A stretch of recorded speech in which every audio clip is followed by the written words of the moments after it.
د الله رحم ته ګوره. الله پاک به د دې زړه ته کتلې داسې څه اعمال به یې کړي وي چې ګوره دې حالت ته وګوره، واغه سیټ وګوره، بره سیټ وګوره، روسته وګوره، ټول هر څه طرف ته وران دي او دا پکې کور بچ دی. خو بیا هم د دې کور نه 2 ماشومان، یو زنانه او یو ماشوم دا یې وړي دي، هغه وفات شوي، شهیدان شوي دي. خو هغه هم ویل چې په دې څنګ کې یو کور و، هغه کور چې یوړو نو دا ور څرګند شو چې هغه کور یې یوړو نو بس دی ځان سره یوړل.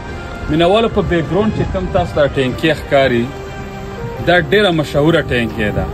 که تاسو چېرته دغه ویډیو کتلي، یو زنانه یو ماشوم دا ورسره ولاړ وي د ځان د بچ کېدو دپاره، په دغه خلکو به څنګه زور تېري. د دې ښځې زړه د کتو دی، په دې باندې کم قیامت تېر شوی ده. به دا حالت ته ورته وښیه ممتازه، دغه بره د غره نه ده چې کم ګټې را روانې دي دا به یې کتلې چې اوس راځي، اوس مې وړي، اوس مې وړي. قسم د ډېر د غم و درد حالات دي.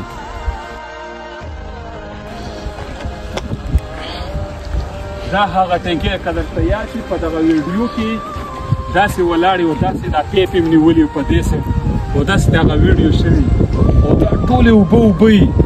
او نن وګورئ دا حالات دي.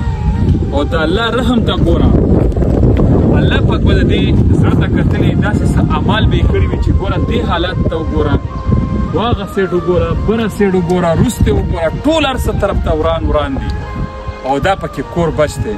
خو بیا هم د دې کور نه 2 ماشومان، یو زنانه او یو ماشوم دا یې وړي دي، هغه وفات شوي، شهیدان شوي دي. خو هغه هم ویل چې په دې څنګ کې یو کور و، هغه کور چې یوړو نو دا ور څرګند شو چې هغه کور یې یوړو نو بس دی ځان سره یوړل. بس باقي دی الله پاک رحم وکړي. ترموز پورا حال دی دا ترموز څوک سامان.